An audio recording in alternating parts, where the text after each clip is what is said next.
problem that Ukraine is facing is not that they're running out of money, it's that they're running out of Ukrainians. There's a size differential here that's important. In order to achieve objectives like the one that needs to occur in Ukraine, it is important for everyone to be realistic. There will have to be concessions made. It will be difficult to achieve this objective of a ceasefire and ultimately a peace settlement unless both sides have leverage. Do you think that both sides have leverage? No, we have no leverage at all. We have worked ourselves into a position where threats of sanctions, threats of action, all of those have fallen on deaf ears now. I don't think anybody in Moscow pays any attention to anything we say anymore. Well, I think they do, at least insofar as they continue to worry about our readiness to potentially use nuclear weapons against them. Yes, and they're worried about that. But beyond that, no, I don't think so. Here's the problem with Rubio's entire approach. All the governments in Europe, the major governments certainly, France, Germany, Italy, I think eventually Great Britain, though it doesn't look that way today, all of these governments are going to fall into the hands of nationalists. And Rubio and his friends and backers are going to be horrified, claiming that Europe has become a Nazi movement or something, which is just crap. Nationalists don't want to be dragged into wars and see their countries destroyed needlessly. People who are not nationalists, who are internationalists, globalists, Rubio is clearly one of those, are not worried about those things. Those countries just contain people who are fungible commodities. How many have to be sacrificed for the greater good of changing the world to suit them and their so-called rules-based order is all that counts. But he doesn't understand that these governments are coming to a climax. You're going to see it in Germany. You're going to see it in France. People are going to watch a government come to power, and then they're going to say, well, that's not so bad. And they're wrong. It's still somewhat globalist in its orientation. It's not going to last. This process is going to continue until nationalist governments replace everything that's out there. If you look at Tusk in Poland, he's hanging on by his fingernails. Slovakia, Hungary, Croatia, these are already nationalist governments. Austria is a nationalist government now. Everybody is saying, what is in our interest? The EU does not act on our behalf. The EU is part of the problem. NATO is entangling us in wars we don't want to fight. Everything that Rubio takes for granted assumes, the key assumptions being that nothing really has changed, are false. It's all wrong. And at some point, these governments are going to say, thank you very much, get out. We're not interested in fighting in your war. Well, it's already true. People in Poland are always saying, listen, we don't want to die for Ukraine. We don't even like the Ukrainians.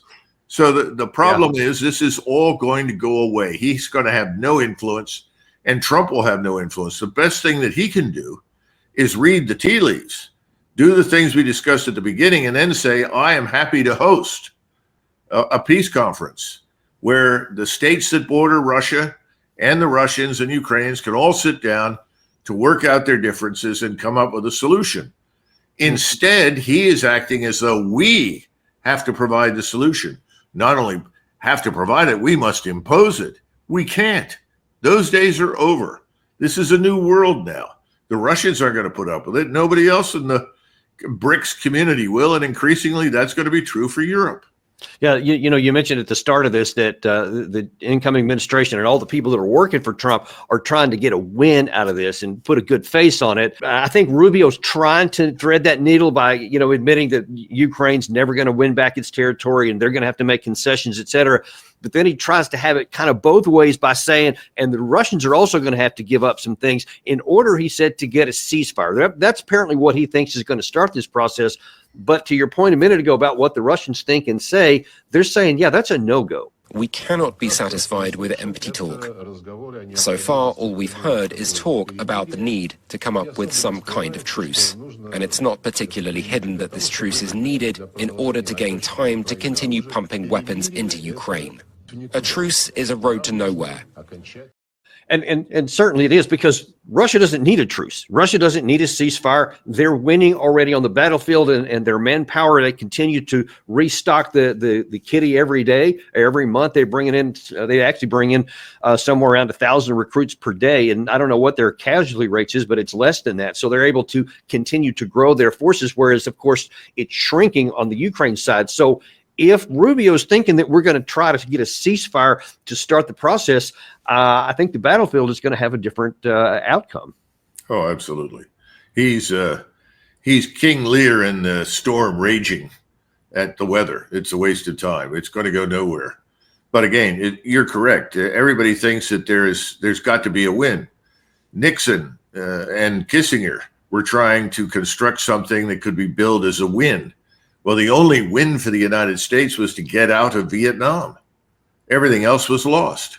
And one can argue that everything was lost there on the first day because we didn't know what we were doing. We didn't even know where to go, what to do, whom to attack. And this continued for years. So we're in a very similar position now. The win for us is extricating ourselves from this tar baby. Get out, say goodbye, move on. I think that's what will eventually happen, because I'm afraid President Trump is surrounded by people that will prevent him from doing what makes sense, which is what we just discussed earlier.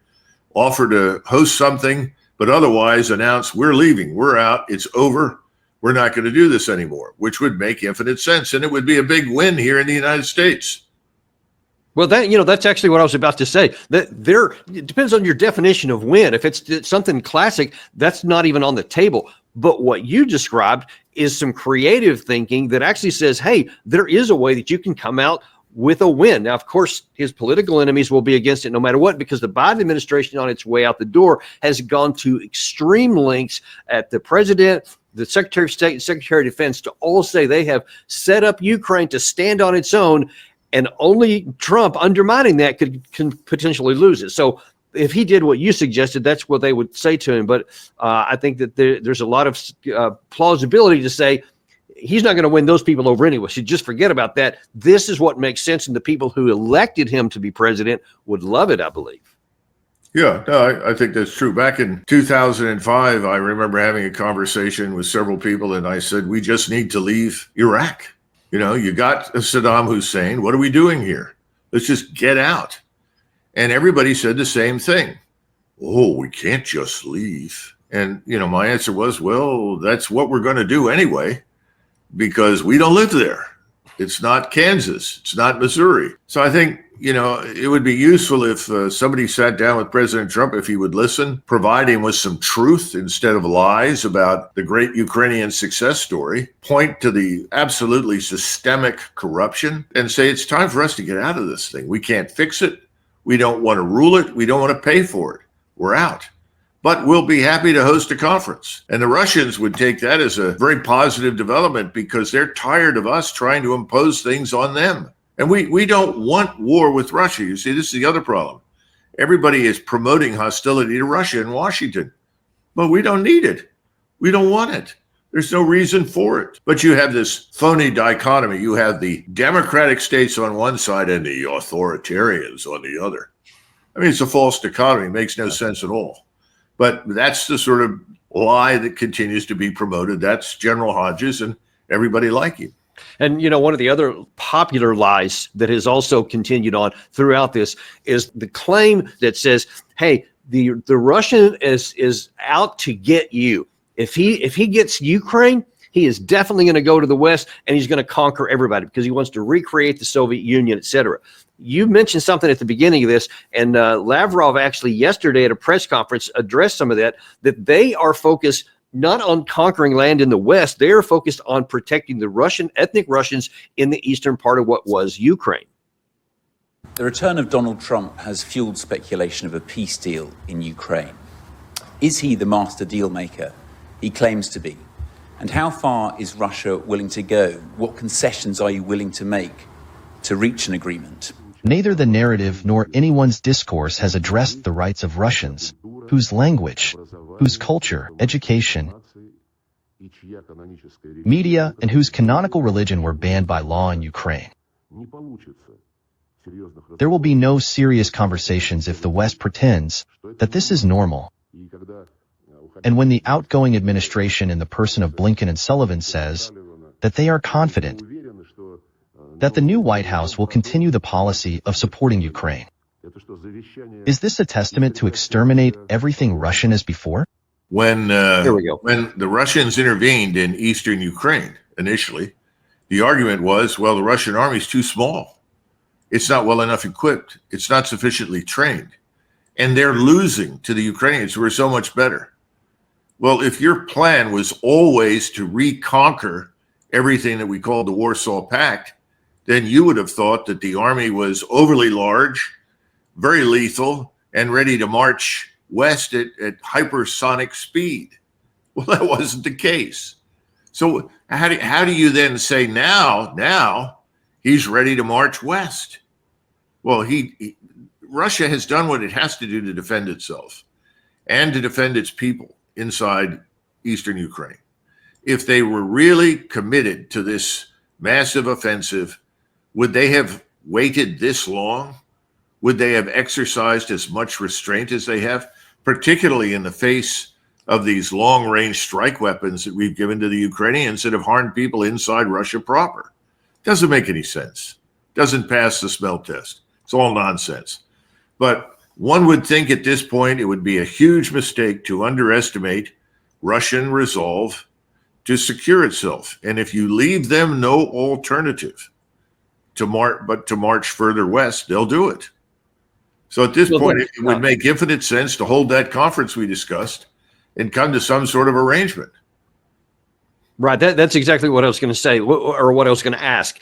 If Trump goes by what the Kellogg and the Rubio plan seems to be, which is try to freeze the contact on the current lines here and just give up whatever Russia has taken so far, if they're not willing to look at the people in the rest of the ethnic Russians that are on the other side of that line right now, or Putin's 14 June lines, which we just showed you on the map right there. If Trump doesn't have a negotiate with that, what is the Russian alternative? What will they do instead? They'll continue to advance to the west until they have advanced to, I think, ultimately the Dnieper River, because that at least provides them with a natural barrier. And that historically, if you go back and look at maps from, say, 1400 forward, most of the time that river was the boundary between what we call the West and the East. Beyond the Dnieper, there were some Russians, but there were a lot of Mongols and a lot of Tartars and Turks. And Kiev, when it fell into Russian hands, had been a Lithuanian-Polish fortress designed to protect the Polish-Lithuanian Confederation. Well, we can go back over this forever, but the point is that would be feasible. I mean, if I were sitting on the Russian general staff, that would be my recommendation. Let's at least secure the river line. That gives us a natural defense, gives us a buffer in the event that we have to fight again in the future. But I think the Russians don't want to fight again in the future. They would like to put an end to this, but to do that, they need everybody to sign on for a solution. We are not advocating a solution. We're advocating obstruction that'll prevent any solution, because we refuse to listen to anything the Russians say and take it seriously. To what extent do you think the prospect or the possibility that when Putin set those 14 June lines, which apparently are still the minimum discussion, all that area I just showed you, that they said that because they believe that that Trump won't be able to agree to that he won't be able to negotiate away land that Ukraine hasn't lost in war. And so Trump won't agree to that. And then that provides the pretext for Moscow to go all the way to the Dnieper, i.e. that's actually their operational plan right now. They intend to go to the Dnieper River. I'm not on distribution for this sort of thing from the Russian general staff. I don't know. I would put myself in that position, and I would reach that kind of conclusion. I mean, how did the Rio Grande become our border with Mexico? If you go back and look at the discussions that were held in 1846, 47, that was a natural barrier. And it seemed to make sense because we knew that we could never incorporate the people south of the Rio Grande into the United States. There were only about 110, 115,000 human beings in the entire area that we annexed and made part of the United States. We rapidly flooded those areas with millions of people that we call Americans. But we couldn't do that with Mexico. So I imagine that there's a similar thought process. And the other thing is that our span of attention, Dan, as you know, is very short. We're the microwave country. We want to put it in the microwave and out comes the answer. We want a solution. There's no willingness to look at the long haul under any circumstances. And it's back to the win. Where's the win? How do we get a win out of this? So, at the end of the day, I think this whole thing will be decided in the region by the Russians and ultimately, eventually, by Europeans who have said enough. We're not interested in this war. We don't want to fight it. France and the UK have again broached this idea that, hey, whatever Trump ends up doing negotiating, I think it would be really cool if we brought French and UK soldiers, not NATO, but France and UK soldiers to peacekeepers to come in and patrol the end of that. What do you say to that prospect? It's absurd. And I would say let them try it, because I think they're going to face enormous opposition inside their own countries, saying, what are British soldiers doing in the middle of Ukraine? Why are we there? This doesn't make any sense. Same thing with the French. What are they doing? What are they going to do? Garrison, Crimea? That's absurd. The Russians will just laugh at this and basically make it clear, if you come into Ukraine, we will destroy you. And if you look at the armies that you have right now in Great Britain and France, these are what I call boutique armies. These are designed for very limited, low-level, low-intensity operations. None of these people are prepared for the Russians. So the notion that the Russians would sign on for something like that is absurd. So I think they've got problems at home and they got problems with Moscow. It's not going to happen.